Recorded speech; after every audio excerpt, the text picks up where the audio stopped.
Let's look at the fantasy basketball waiver wire. Michael Bolton. Thanks, Josh. It's Michael Bolton here, and it's time for another episode of the Locked On Fantasy Basketball Podcast. Let's get to it. Let's get to it, indeed. You are Locked On Fantasy Basketball, your daily fantasy basketball podcast, part of the Locked On Podcast Network.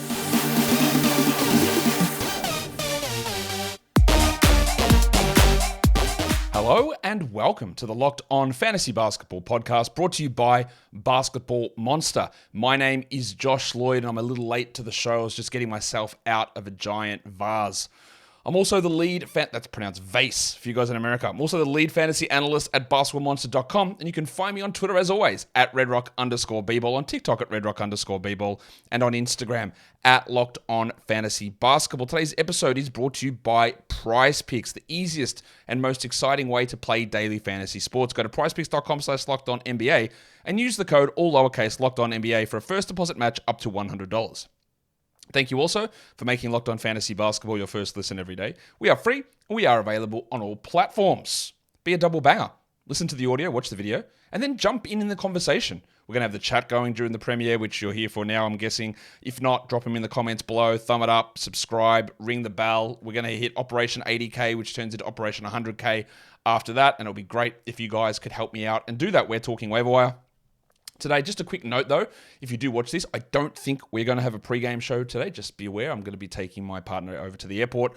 So I don't think I'll have time for the pre-game show. Apologies for that. But there will be a live mailbag show cracking in tomorrow at the usual time of 3 p.m. Eastern. So be ready for that. I don't actually remember who my guest is, but we'll find out. I think it's Dan Titus who's coming on, but we'll have that live mailbag show coming tomorrow.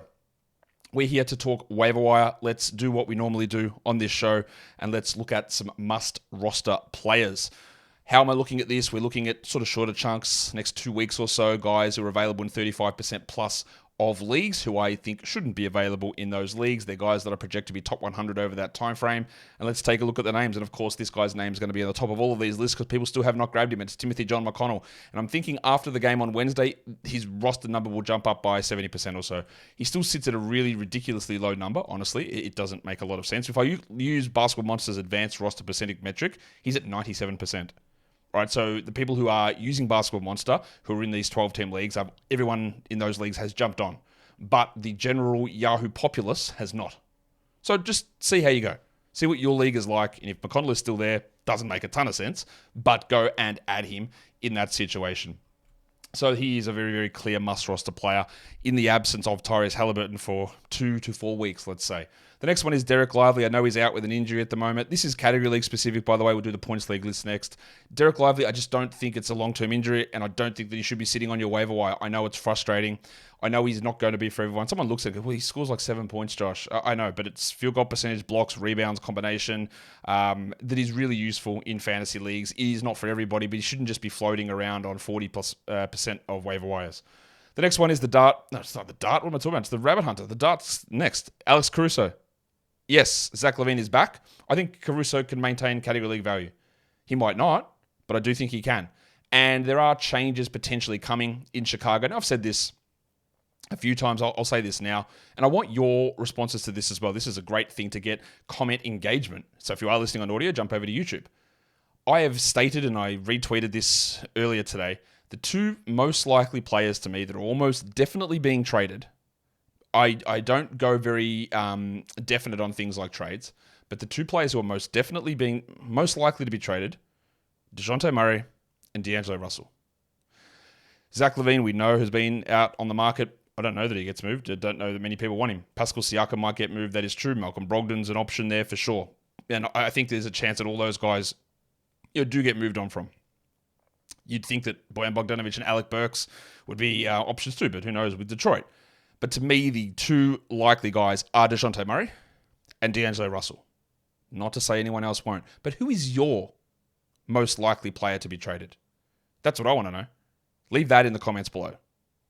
I say DeJounte and D'Angelo, A, because I've heard, but because I also think it makes sense. I've heard a lot of things about DeJounte Murray. That's another story. DeJounte Murray and D'Angelo Russell, the two I think most likely. But that brings me back to Chicago. I do think that they should be making moves, but the problem with this front office is they're idiots. And the ownership is too. And they'll be like, well, let's push. Well, we're playing better. Let's get that play-in spot. And you never know. The Miami Heat did it last season. So they might not make moves. They might not move on from DeRozan or from Vooch or from Levine or anything. They might not cash in an offer of 2 first-round picks for Caruso. I don't know. Regardless, there is a chance of that happening. And Caruso's providing value now. It might go up. It might go down. But for now, we just roll with him. The Dart Goga Badadze, he, much like Derek Lively, he's not going to blow you away with big points or anything like that. But rebounds, blocks, that's all really good.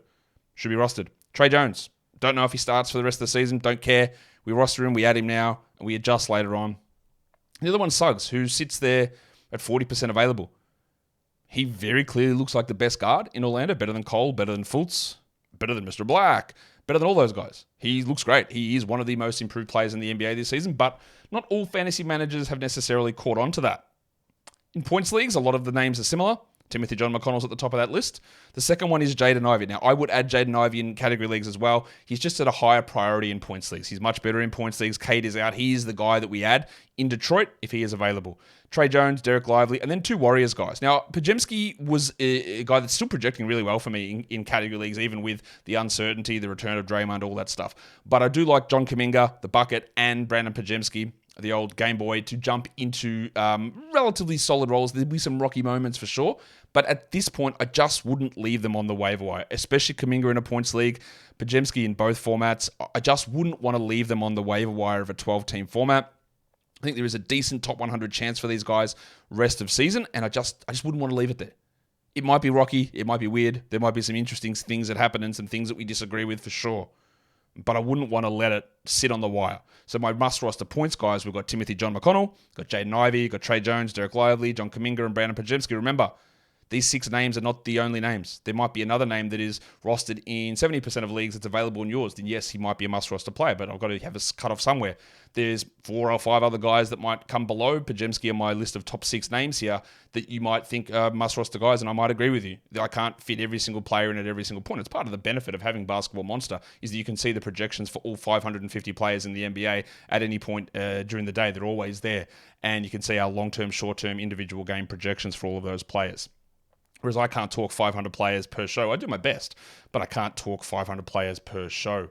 Today's episode is brought to you by Prize Picks. Prize Picks is the largest daily fantasy sports platform in North America. It's also the easiest and the most exciting way to play DFS. It is just you against the numbers. Instead of battling against thousands of other people, worrying about these big tournaments against the pros and the sharks who spend all their time trying to get the right lineups in and you just donate your money. Prize Picks is you against projections. They put the projections up, whether it's points or it's rebounds. It might be assists, it might be steals, it might be fantasy points, it might be threes made, and you just look at it and go, more or less. Derek Lively, the second, points 6.5, and you go, let's go more today. I think he's got a chance to really jump on top of that. You put 2 to 6 of those individual player projections into an entry, and you can win up to 25 times your money back. It's that simple. $10 in, $250 out. You get all 6 right, easy to do. There's so many different ways that you can do it as well. They've got their combo specials, which you find in the Specials League, which is combinations across different sports. So it might be a Travis Kelce, who will get 0 receptions, of course, in the playoffs against the Dolphins, but Travis Kelce receptions and LeBron James made threes. They'll set it at 9.5, and you go, well, it's going to be less because Kelce will get 0 and LeBron's not going to hit 9 threes. So we know how that's going to play out. Go to prizepicks.com/LockedOnNBA. Use the code LockedOnNBA for a first deposit match up to $100. That is prizepicks.com/LockedOnNBA. The code is all lowercase. LockedOnNBA for a first deposit match up to $100. PrizePicks is daily fantasy sports made easy. Okay, so we've looked at some must-roster legends over here now. So what about some droppable players? Get that garbage out of here! As I apologize, someone said to me, hey, Josh, you're speaking over Jack on that bit? Yeah, sorry. He is deliberately put quite low there, so I can talk over it. But yeah, I should have just let him cook. You know what it is like with Jack. When we talk about droppable players, this does not mean you have to go out and drop them. It just means that when I look at my rest of season projections, they don't sit as top 140 guys rest of the year. So when someone comes up short-term value, TJ McConnell, Jaden Ivey, That if you felt okay about dropping these guys, I think you should feel okay about dropping these guys. And number one on this list is someone you just drop anyway, and that is Malcolm Brogdon. Yes, Brogdon might get traded somewhere, that is true. But the way things currently stand on the Portland Trailblazers, there is absolutely no way that you are rostering him in a 10-team league. There is no way you're rostering Brogdon in a 12-team league. There's probably no way you'd roster him in a 14-team league. And to be honest, which team is trading for him that is putting him into a 30-minute-a-night role? None. What team is putting him into a 27-minute-a-night role? Maybe you'd find one of those teams. But is holding and stashing a guy who's doing nothing and limited as the fourth guard on the Blazers, who might be the 110th best player if he gets traded to the right situation, is that, as the Sharps would say, is that a positive EV move? No, it's not. You don't have to drop Brogdon. By all means, let him rot there on your bench. But if you are looking to maximize games played, maximize value, churn out your wins each week, he's not the guy contributing to it. So piss him off. The next guy on the list is the Baptist John Collins. Now, John Collins has played better of late. There is no denying that. And I wouldn't say that he's an auto drop. Would have dropped him 4 or 5 weeks ago without any question at all. And I think that I'm okay with that. Even though players do fluctuate and get better and worse, when you make that decision, like dropping Andrew Wiggins in week 2, there's a risk that he gets better. Right? Maybe it was week 3. I don't remember the exact week that I dropped him. But if you drop someone there, and there's a chance they get better later on. But when you wait 3, 4, 5, 7, 9, 10 weeks for someone and they don't get better, you've just burnt an opportunity. But if they do get better, what actually kills you? It's a little bit different to me. And I'm getting to this stage with Jordan Poole, to be honest. But if Jordan Poole figured it out, there was a top 50, top 70 player in there, right? Maybe, let's say, top 40 best case, which is clearly not going to happen. That was there. But what was Wiggins' best case scenario? The 100th best player? If he figured it out? Like, who cares? That doesn't matter that much. And that's the same with John Collins. If he's back to his best, he's like the 100th, 90th best guy. And he was seeing minutes down, rumors of trades, not worth it. And that's where I am with him. Same goes with Jalen Green, who you can definitely roster, can score okay, but he's not very good. He doesn't do enough in other categories. He doesn't seem as well liked by Udoka as we may have hoped. And other players get his minutes. Now, at the moment, there are players out with Brooks and Eason, and that is helping slightly, but not enough. He just doesn't need to be rostered. And of course, the other one's Russell Westbrook, because what are you doing? Why are we holding on to him in category leagues? What for? Shout out to Kawhi Leonard signing that contract extension today, by the way. You just don't need to roster Westbrook. In points leagues, Malcolm Brogdon, yes. Bobby Portis, yes, he's droppable. Bobby Portis is droppable in category leagues as well. Don't even know why I didn't include him on that list. He's droppable. But this name will garner some controversy. I've got Jaime Jaquez on the droppable league list in points leagues. And hear me out. I just hate him. I think he's overrated and the Heat suck and their culture's a load of shit and everyone from Miami can go like eat shit. Like, that's as simple as that. That's all it's about. It's bias. I hate everything Miami, and all you people in Miami, you're all fake and phony. It's simple stuff. It's actually not, very obviously, and I actually love Miami. I'm a Miami Dolphins fan. I like Miami. Anyway, Jaquez has had a great opportunity here. He's being glazed to a ridiculous degree. I saw the Ringers top 100 NBA players, and he was like 89th on the list. Like, come on. I know he's been better than expected, but come on. But anyway, 4 points leagues, right? Jaquez is averaging 38 minutes a night over his last 6 games. He's 123rd. He's averaging 25 fantasy points. That is not a must-roster player. He's doing a lot of this with Jimmy Butler out. I don't know when Butler returns. He's playing a massive amount of minutes, and I just don't think that is going to hold. I don't think you have to drop Jaquez at all. You can hold through this. But if you look at him on your roster in a points league and think that he is untouchable, then I think you're approaching it wrong. If an opportunity came for me to add TJ McConnell, for me to add Jaden Ivey, I wouldn't hesitate for a single second to drop Jaquez in that scenario. That's how I view it. That is not me hating him. It's not me being against him. It's just literally looking at the numbers where everything is being pumped towards him at the moment and it's still not actually generating top 100 fantasy numbers. Well, then that makes him a droppable player when things are likely to pull back later on. And I hope that doesn't get people, doesn't make people sad. Because I'm sure it will. Who are the most added players over the last 48 hours or so? Well, number one is, I said, Timothy John McConnell. That is a huge addition, up 88% in our advanced roster percentage metric over at Basketball Monster. Number two is the bug, Vince Williams, up 45%. He's a very strong 14-team and deeper league ad. Don't mind a 12, especially now that Marcus Smart is out. Not that he's a point guard. And what he will be is like an Alex Caruso light player, but a worse shooter. A low-volume scorer with bad field goals, but a rebounder, can get some assists, can get some steals, and get some blocks. There's enough there in category leagues to have that. In points leagues, I'm not as interested in Vince, but the opportunity and the role is huge. No Ja Morant, Santi and Jaren are hurt. Marcus Smart is hurt. Who knows how long that lasts. Vince is going to get converted off that two-way deal, and he just should be rostered in nearly every spot that he's 14 or deeper, and I get it in 12s totally. I don't think he's got this big top 70 run in him, but he's okay to have a crack at. Dwop Reith is one of the most added players over the last 48 hours due to our metric. I'll talk about him a little bit later on. Thad Young, one of the most added players on Yahoo, and I just could not believe that he started yesterday. And I didn't believe it, and I couldn't see why. Even when he started, I thought, okay, this might be an 18-minute a night job, but it wasn't. They reduced Boucher's minutes from what he did the game before, which again, very little sense. And I think, is that a matchup thing, which makes me worry about where Thad Young's minutes go when the matchup isn't against Anthony Davis. But everyone's jumped on Yahoo. I could easily be wrong on this, and that's okay. I'll be wrong on a lot of things. I try to use logic and a lot of this stuff, and sometimes logic doesn't work. If you want to add Thad Young, go for it. He can get assists, he can get steals. He could get a lot of minutes, but he also could play 19 minutes next game.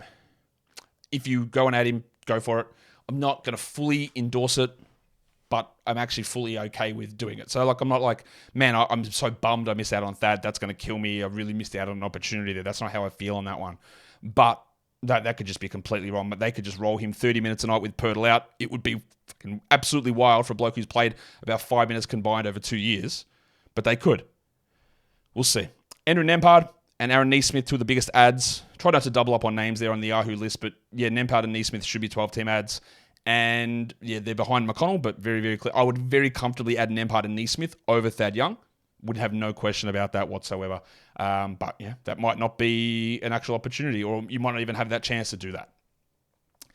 Today's episode is brought to you by Jace Medical and the Jace Case. The Jace Case is a pack of 5 different antibiotics that are used to treat a long list of bacterial illnesses, including UTIs, urinary tract infections, respiratory infections, URTIs, sinusitis, also a respiratory tract infection, skin infections, among others. This sort of stuff can happen to anybody. And sometimes there's a lot of problems in the world at the moment with supply chain issue for medicines. I know some of the medications I'd say, it's like, man, can we get this stuff in stock? Oh yeah, maybe in April. Come on, we need to get this stuff sorted. And there are situations where a bacterial infection can literally be life-threatening. So having some of that stuff at home, on hand to protect you and your family can be really critical. So you go to jacemedical.com, you can get your physician encounter, I hate the word physician encounter. It'll be reviewed by a board-certified physician, or, as we call it, doctor, and your medications will be dispensed by a licensed pharmacy at a fraction of the regular cost. It's never been more important to be prepared than today. So go to jacemedical.com, use the code LOCKEDON, and you can get $20 off your order of a Jace case from Jace Medical. All right, let us look at, that was the most added players. Let's look at the most dropped players. I'll be quiet for Jack. Get that garbage out of here! Thank you, Jack. This one is relatively easy. We're obviously dropping Ja Morant. He is out for the season with that shoulder surgery. The second most dropped player is Simone Fontecchio. He's a streamer who's a more 14-team league player.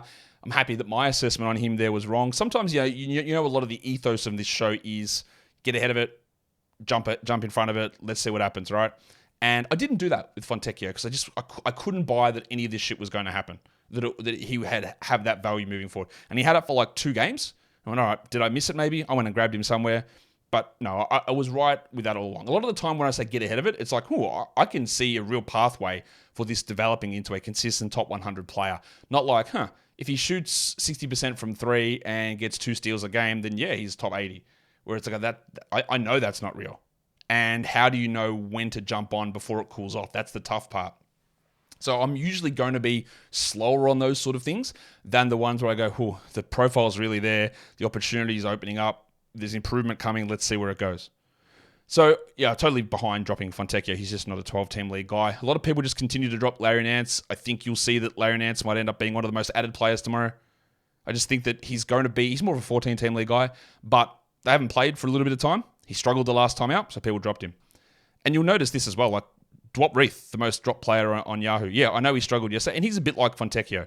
That big game that he had 2 games ago was an overtime game. He went crazy. There was no Budgie, no Jabari Walker. Oh, no, Budgie played, so no Brown, no Ayton. These guys are coming back. Reith is not a long-term answer. He's also not going to be consistently good. I've got no problem holding him until we hear that Jabari is back, but he doesn't have to be. Goga was dropped. That's crazy to me. I know he didn't have a very good game yesterday. He did have some foul trouble. He didn't play well. Mo Wagner played well. But if you added Goga Badadze, what'd you add him for? You added him to get some blocks, to get some field goal percentage, to get some rebounds. I'm pretty sure he delivered all of that shit. I don't understand why there would be a rush to drop Goga after yesterday's game. I don't know when Wendell Carter's coming back, but Goga can just be held onto. It didn't need to be a rush there. And the other one is Chris Boucher, which I thought he'd be the guy that would benefit the most from Pirtle being out. Turns out I was wrong. He still had 2 steals and 7 rebounds in 16 minutes. I'm not going to sit here and tell you that he's going to play 14 or 16 minutes every game. He could very easily play more. I added him in one league, and I had zero thought to drop him today. If, against the Clippers today, he plays 14 minutes again, then I'll jack him like no question. Get that garbage out of here. It doesn't make a lot of sense to me to add someone with the opportunity there when they're on a back-to-back and drop. Now, I guess maybe people dropped him to add Thad Young, so I do sort of get that. But it isn't like, you don't get a game's played advantage by doing that. The only thing you would say that is, well, you have faith then that Thad is going to be a 27-minute-a-night starter for the next 3+ weeks when Pirtle is out. Also remember that Thad got an extra 4 or 5 minutes at the end of that game when Quickly fouled out. He wasn't in the lineup. Quickly fouled out. Thad replaced him. That's also worth mentioning. But I wouldn't have been... And I don't think every one of those Boucher drops was a Boucher to drop Thad Young. It just doesn't make a ton of sense to drop someone in the middle of a back-to-back without you getting a plus games advantage on it.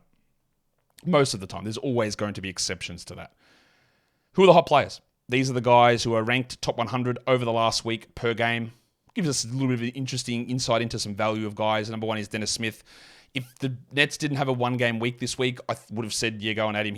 I said this about a week ago that I think he might be coming for some of Spencer's minutes. I think there's a chance that Dinwiddie gets either benched or traded at some point, and I think Smith just makes a lot more sense in that starting group. And we saw the last 2 games where he closed over Dinwiddie. Very hard to consider an out of him when he plays one game, and it's on Thursday, so tomorrow, and then no more games for the rest of the week, but he's got to be on our radar, Dennis. The next one there is 2 Warriors centers, Dario Saric and Trace Jackson-Davis, both top 100 over the last week. I'd much rather put my faith in Jackson-Davis as a guy that still is top 100, been jerked in and out of the lineup. He's getting 20-plus minutes. Yeah, Draymond returning might impact him for sure. But I just think there's a lot more upside in what Jackson-Davis brings than what Saric brings. I don't think the Warriors are all of a sudden going to go, well, all right, we're getting 28 a night out of Saric here, whereas they could easily do that with Jackson-Davis, very easily. And that's why I just would prefer to go in that direction. You'll be interested to know that Christian Wood was a top 100 player over the last week. Cool. Like, all right. He took over from Jackson Hayes. He's played, honestly, I don't hate Christian Wood as a person. Plenty of people who've played in locker rooms with him do, but I don't because I never have. I just know the history of Christian Wood as a player. I know the lack of on-court impact that he has, even though he can put up numbers. But I'm also, I think, relatively fair because he has played well over this period of time. He has improved significantly. He's not being this high-usage chucker. His usage is down. He is playing at a much better level, and he is complementing the Lakers and helping their second unit. And if he's a 25-minute-a-night player, which I think is probably up because Rui Hachimura is out, but if he's a 25-minute-a-night player, he at least moves onto our stream board. That's about where it goes, though. But top 100 is interesting. Cody Martin, a lot of guys out for Charlotte, including now Cody Martin. That's really just on the back of some steals. That's probably more deeper league and streaming stuff. And then the name that keeps getting forgotten in Miami, Josh Richardson. You'll notice that Josh Richardson gets hurt, comes back, plays 20 minutes, and then gets back to 29, plays 30 minutes, gets hurt. And then it ramps back up. But when he plays 30 minutes, he's actually a 12-team worthy option.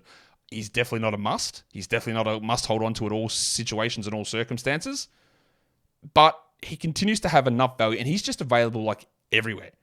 And he puts these little sneaky runs together that are marginally interesting. Let's look at some injury replacements.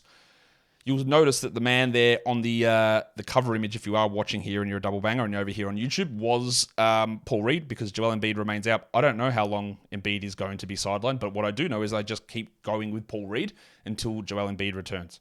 Now, is Paul Reed going to dick us around as much as the Chris Boucher streams have? No. But maybe. he can be close to it. He's one of the more frustrating guys to do. But as a general rule, if Embiid is out, we just roll with Paul Reed, and we feel okay about it. A lot of these names are very low-rostered players that are just interesting ones to keep an eye on, like Marcus Sasser. With Detroit missing Cade Cunningham, Sasser went from sort of out of the rotation to playing 18 minutes, and that doesn't matter for 12-team leagues. It does for all deeper formats, but If you get to a situation where Alec Burks gets hurt or Killian Hayes looks like Killian Hayes, even more so than Killian Hayes looks like Killian Hayes, then Sasa could play 24 minutes. And that actually starts to make more sense or starts to be useful now. I'm not a big Sasa guy, as I'm sure you're well aware. But the opportunity is there now that he's back onto our radar a little bit with Cade out. Caleb Houston. It's been good game, bad game, good game, bad game. But what is important is he's got opportunity. No Gary Harris, no Franz Wagner, no Joe Ingles, no John Isaac, limited Markel Fultz. Houston starting, he's playing 30 minutes. He's probably just going to be a threes guy who can chip in an occasional steal. He had some good rebounds last game. But for a guy that I'd never thought I'd talk about, I am talking about him, and you have to think about him. And you can consider that a schedule stream or a guy with those players out. I'm just going to keep chucking Big Dick Nick on here. He's still available in like 60% plus of leagues. I know he's not blowing you away, but in a category league, what he provides is very useful for a team that needs big man stats. He is the starter in Charlotte. Mark Williams isn't coming back at any point in this week or who knows when. And I know he's not just dominating or anything like that, but he just should be rostered. I'm going to throw Trenton Watford on this list. With Day'Ron Sharp out, we just have to watch who gets the backup minutes behind Claxton. Claxton can A, get hurt at any time, get into foul trouble at any time. The starters can suck in Brooklyn, and Jacques Vaughn goes to the bench at any point as well. Now, if I was the Nets, I would be rolling Noah Clowney out there to get as many minutes into him as I could. But I believe that Clowney is currently behind Watford and Giles because, coaches. So I would be very much watching Watford, who, if you are a fantasy legend who played in April the last couple of years, you would remember, or even late March, you would remember Trent Watford and the Blazers was rolling top 70 for a big period of time. Now, he's not going to do that in Brooklyn. He's not going to play 30 minutes a night, but just be aware, a very good permanent option who, if something breaks right, could be in line for a weird little spike. Just a name to watch. And then I'm going to put Thad Young on there, just again, to reiterate that I was shocked. I didn't believe in it. God did. But he looked really good. He looked better than I thought he would. And there's enough there. I was probably too late on it. But go ahead and have a crack at it and see what plays out. Just don't be shocked if we see 21 minutes for him tonight and we see a different mix of players in there. Maybe that's wrong. We'll find out. Lastly, 6 other names that I do want to mention. Top of that list is Alec Burks, who only played like 21 minutes last game, but as a points and threes guy, there is value in him while Cade is out, and he's at least a 12-team stream player, I think. The next name on that list is Benedict Mathurin, who I was pretty interested in grabbing him as a last-round pick or later-round pick this year for points and free throw percentage. He sucked for most of the year. Even before the injury to Halliburton, he was starting to play better, but he's had a couple of these runs this season, and then he goes back to nothing. But it is hard to look at a player like that and think, maybe he's turning it around. Because that's what we do with second-year players or third-year players. Maybe it's going to stick this time. Usually it doesn't. But you just go and add him and see where it goes, understanding that the downside in his game is the lack of counting stats, the actually low-volume threes, and the bad field goal percentage, but the points and free throws can be there. And he's just a name to watch. Kevin Love's also playing really well. With Caleb Martin still doubtful. Love gets some backup center, but backup power forward minutes. 22 minutes of Kevin Love is actually probably a 12-team league player. I can't believe that I'm here January 2024 talking about Thad Young and Kevin Love like it's bloody the year 2018 or something. 18? Maybe even earlier, like 2013. When did Thad Young get drafted? 2008? 2008, I think.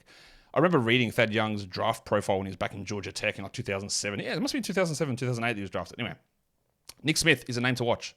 At some point, I'm going to put a list of guys who are young players who, if we pay attention to the end of March, might have a role. And I think he's one of them. I've got Taylor Hendricks on that list. I've got Bryce Sensabaugh a little bit lower on that list. But Nick Smith is actually playing well at the moment. He is already better than Bryce McGowan. He's better than James Bouknight. He's better than Ish Smith, I think. It is the opportunity here because there's a lot of guys out in Charlotte, but he's taking advantage of them. And it's just something to watch. I'd say we add him in like 16s at the moment while these players are out, but I do think that there is an opportunity for Nick to push into a larger role.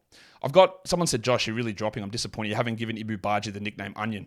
There you go, the Onion. Ibu Baji. Last game, he had good defensive stats. He played better than Dwop Reef, and while Ayton and Walker are out, you can at least look to Baji as a stream guy. He's a hyper-athletic big man who can put up defensive stats. It's obviously not going to be reliable. And the last one is the dustbuster Dyson Daniels, who with Zion out of the lineup, Daniels is playing like 25 minutes the last 3 games, and some of that has been with Zion there. He's not going to be reliable enough, but when you're looking for defensive stats and some assists and rebounds, he's that sort of player, and we just got to watch where his role goes. But it is getting a little bit more interesting in terms of how he's playing at the moment, but he could play 12 minutes in the next game. Jose Alvarado plays 25 and Zion's back, and then we're cooked in that scenario. And that is the end of a waiver wire show. Who are you looking at on the waiver wire? Who are you going to grab? You can drop that down below in the comments. And of course, be a double banger. Listen, audio, watch video, thumb up, ring bell, leave comment, and subscribe. Guys, we are done here. Thank you so much for listening, everyone. See ya.